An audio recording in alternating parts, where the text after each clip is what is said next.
Bismillahirrahmanirrahim. Assalamualaikum warahmatullahi wabarakatuh. Alhamdulillah. Wassalatu wassalamu ala rasulillah wa ala alihi wa ashabihi wa man tabi'akum bi ihsanin ila yaumiddin wa ba'd. Alhamdulillah, syukur kepada Subhanahu wa taala yang telah memberikan kepada kita kenikmatan iman, Islam dan juga ihsan. Kemudian salawat dan salam sama-sama kita panjatkan kepada junjungan alam Habibana wa Nabiyana Muhammadin sallallahu alaihi wasallam, kepada seluruh ahlu baitnya, para sahabatnya, serta orang-orang yang senantiasa mengikuti jejak sunnahnya hingga akhir zaman. Kita lanjutkan dari program Tadarus Muamalah, Ekonomi, Bisnis, dan Keuangan Syariah. Kita sudah sampai di surat Al-Baqarah ayat yang ke-143. Ayat ini cukup panjang, saya akan bacakan awal dari ayat ini saja. Allah Subhanahu wa taala berfirman, A'udzubillahi minasyaitonirrajim. Bismillahirrahmanirrahim. Wa kadzalika ja'alnakum ummatan wasatan litakunu syuhada'a 'alan nas wa yakuna ar-rasulu 'alaikum syahida.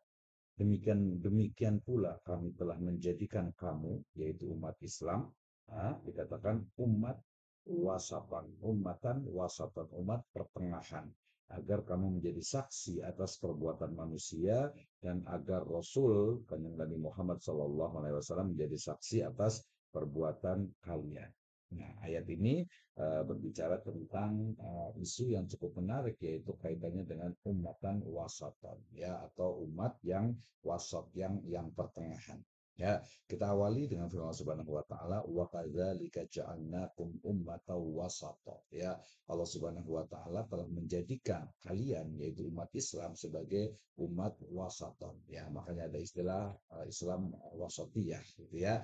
Nah, dengan berbagai debatable-nya tentu saja ya.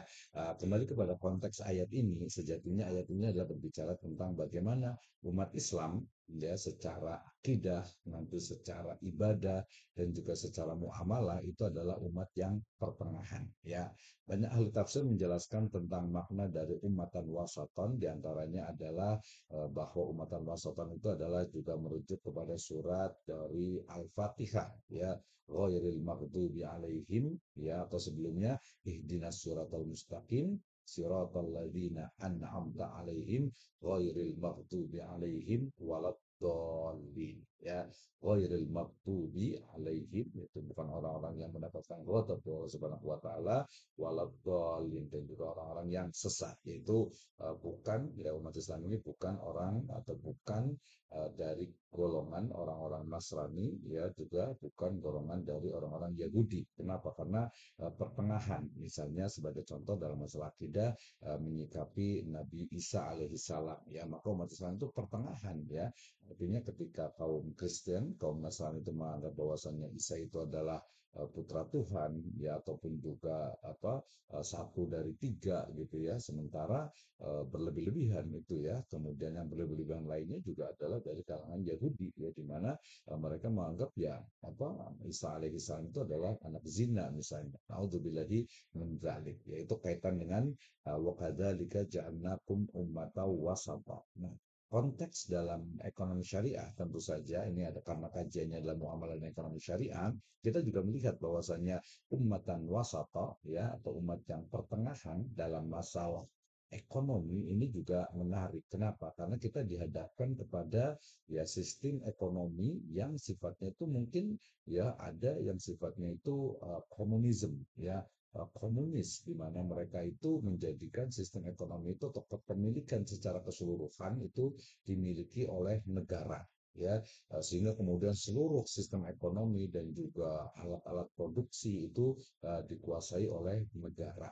Akhirnya kemudian, ya, masyarakat itu hanya sebagai, ya, robot gitu ya, hanya sebagai objek dari ekonomi itu sendiri. Nah, itu yang pertama, ya, yang ekstrim, ya. Kemudian yang kedua ada juga yang berikutnya, yang ekstrem berikutnya, yang kedua itu yaitu orang yang atau dari kalangan sosialisme gitu ya, yang mereka menganggap bahwasannya harus sama rata, harus sama rasa, harus sama-sama gitu ya, sehingga kemudian, ya, pokoknya tidak boleh dikuasai oleh negara, ya, semua harus dikembalikan kepada masyarakat, semua harus dikembalikan kepada rakyat agar terjadi sama-sama. Yaitu kemudian apa? Ya, Islam tidak seperti itu. Artinya dalam konteks kepemilikan misalnya dalam ekonomi syariah itu dalam ekonomi Islam itu menekankan bahwasannya ada misalnya itu minimal itu ada tiga sistem kepemilikan.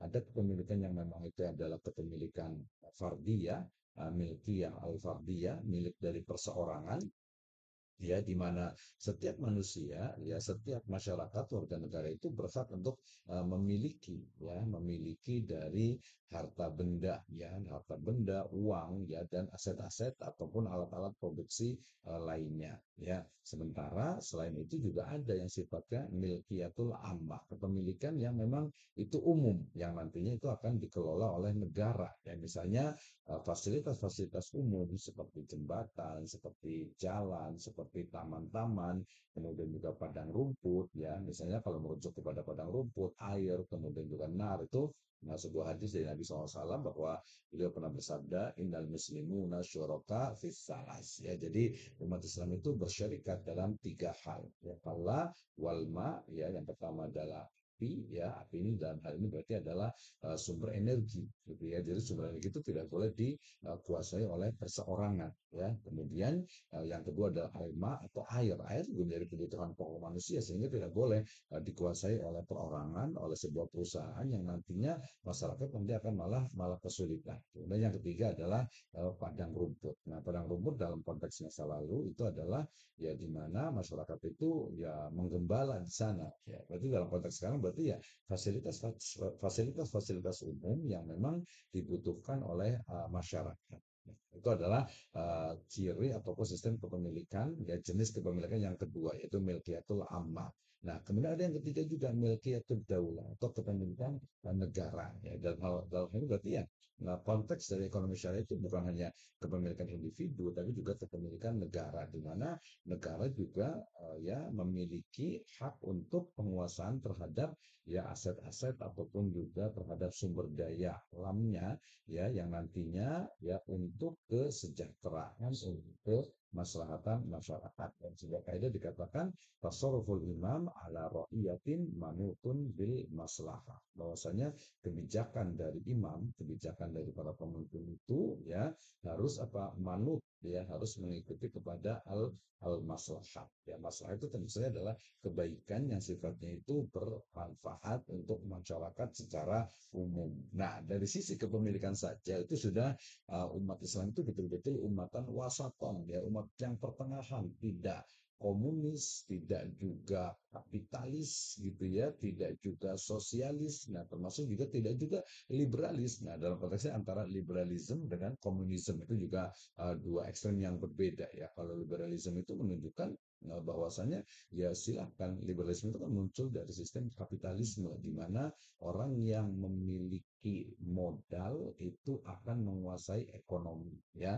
Kemudian kalau liberalisme itu berarti setiap orang itu setiap individu itu bebas untuk melakukan aktivitas ekonomi tanpa adanya batasan. Nah, tentu saja ini juga tidak sesuai dengan syariat Islam. Ya di mana misalnya kapitalisme. Kapitalisme ini kan tadi semua orang yang memiliki aset ya, orang yang memiliki modal itu akan menguasai perekonomian ya. Mungkin ya dalam beberapa ingat ya bukan jangan salah dengar nih ya dalam beberapa bagian tuh ya orang yang tadi misalnya menuju ke lahan Makassar itu walaupun Makassar itu misalnya ya saya punya modal misalnya boleh dong saya mendapatkan keuntungan ya boleh tetapi ya ada batasannya ya, jadi ada batasan misalnya tadi tidak boleh kepemilikan yang sifatnya itu yang umum itu kemudian dikuasai oleh individu ini kan terjadi ya maka muncullah nanti perdagangan yang sifatnya itu monopoli gitu ya kapitalisme jadi ada batasannya demikian juga liberalisme ya liberalisme ekonomi ya atau ekonomi liberal di mana setiap individu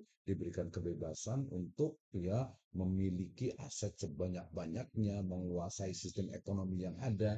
Nah, ini juga jelas tidak sesuai dengan aturan dari syariat Islam. Kenapa? Karena liberalisme nantinya akan ya terjadi ketimpangan dan ini tidak sesuai dengan spirit atau ruh dari Islam ya dalam surat Al-Hasr dikatakan kaila yakuna dulatan bainal agniya minkum ya jadi agar harta itu tidak beredar hanya pada orang kaya saja liberalisme akan memunculkan komunitas-komunitas kaya ya para miliarder para para bilioner yang mereka itu ya istilahnya itu kaya hanya beberapa segelintir saja dan tapi ternyata Dan ternyata terjadi juga di Indonesia ini dan juga banyak di belahan dunia ya.